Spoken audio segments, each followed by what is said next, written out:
access to technology still remains a challenge, Yes. either for economic reasons or just accessibility in our country. Do you think South Africa is slightly behind the curve in terms of what the rest of the world's doing in the online learning space? I disagree. I think South Africa is on par with the global communities. That's good to hear. I think, unfortunately, we often get labelled as behind because our news is often sensationalized on items on the bad side of things. Right. But I'm an eternal optimist, and I think South Africa has made extremely successive strides.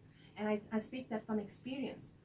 The projects that DUT, projects at other universities that are engaged. So I think, yes, technology is a problem in terms of connecting people. It's more a technical aspect. It doesn't mean that the knowledge is not there. It's just getting the practice correct. So no, I think South Africa could be seen leading with other countries. 26 minutes after 7 o'clock, it's Tuesday Showcase. You're on Lotus FM. Thanks for your company tonight. My name is Alan Khan. My studio guest is award-winning academic Dr Anisa Vahed. And if you just tuned in, you missed out on Professor Roger Dean, who was one of two South Africans. Dr Natarajan from Rhodes University, Professor Dean from University of Pretoria, were involved in last week's groundbreaking announcement of the first ever photograph of a supermassive black hole, 55 million light years away from our planet. So thanks to Professor Dean, but Dr. Vahed with me till 8 o'clock tonight, and we'll touch base on some of her accomplishments. We'll talk about the use of games in teaching and learning. We'll focus on some of her areas of interest, apart from gymnastics, which is the environment, and she's also quite into travel, so we'll find out some of her travel destination of choice and also the advice that she has. But where did it all start? So, born and bred in Durban? Dr. Yes, I have been. I'm born in Durban.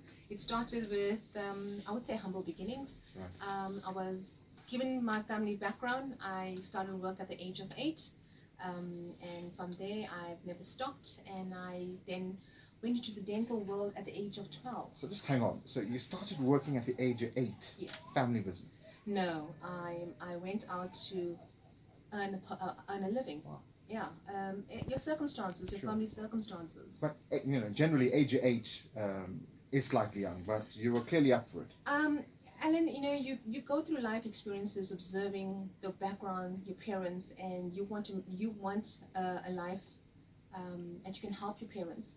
And so I wanted to also earn some money and improve my life.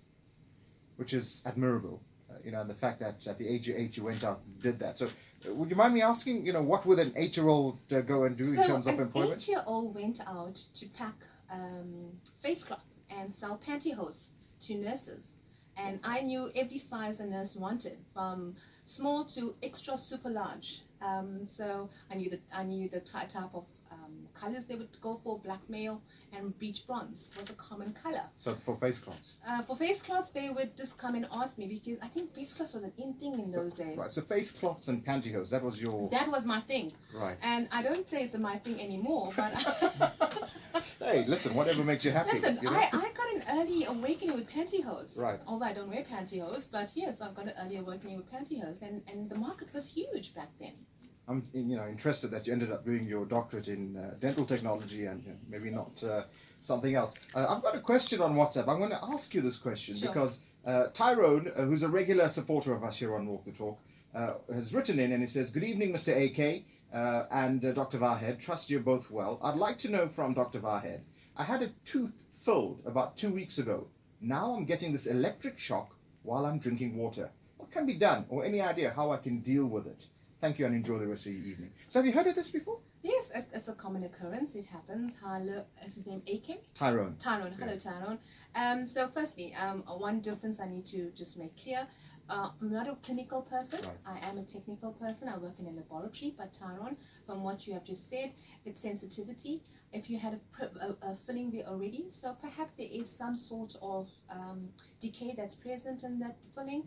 My advice would be to see your dentist immediately before it gets worse. So the